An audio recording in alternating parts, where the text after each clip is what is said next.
Hello, and welcome to the beginner's guide on how to make professional and engaging radio liners in 3 minutes. Let's get into it.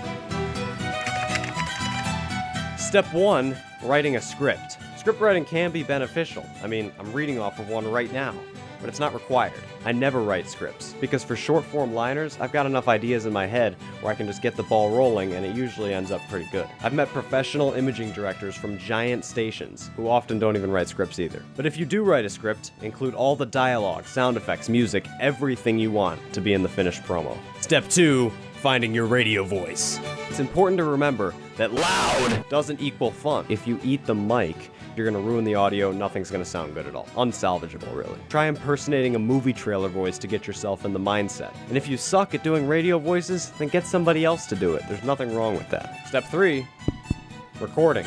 If you can go back and forth between recording and editing, that's the better way to do it in my opinion, because I don't have a script. But if you can't, then make sure you get all of your recording done first. Be sure to do multiple takes of different iterations of each line so that if you wanted to change something later, you have options. Try out different uncanny things. Try out goofy voices, play around with weird effects. Whatever you think might have a chance of sounding good, might have a chance of sounding good. Also, make sure you separate all your takes with a clap. Step 4, editing.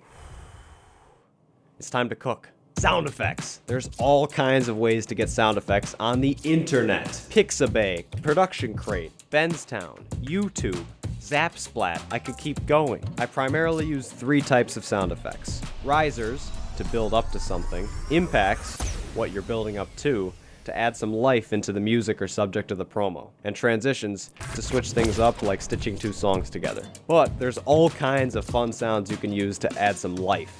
Effects. Reverb, echo, gives your voice some depth. Mastering does the opposite. It'll crisp up the audio, make you more clear and interesting. And on Audition, there's a stupid amount of presets you can use to make things sound a lot cooler. I like to slap Smash Dynamics on pretty much all of my dialogue, and I religiously use the noise reduction tool to get rid of the background noise. But the number one thing to remember while editing is to keep it tight. You want to be able to make sure that people in their cars will hear what you say the first time, because guess what? That's the only time they're going to hear it. Don't get caught up in all the sound effects and music, even though they are super fun. Step 5, probably the most important step, audio levels. Most people don't understand the significance of the volume unit meter. It's very important for creating all kinds of content, not just radio. Your ears cannot be trusted, but the meter can be trusted. It's scientific. So please, for the love of God, keep your audio levels between -6 and -12. That's it. Any questions, leave them down in the comment section, and be sure to like and subscribe.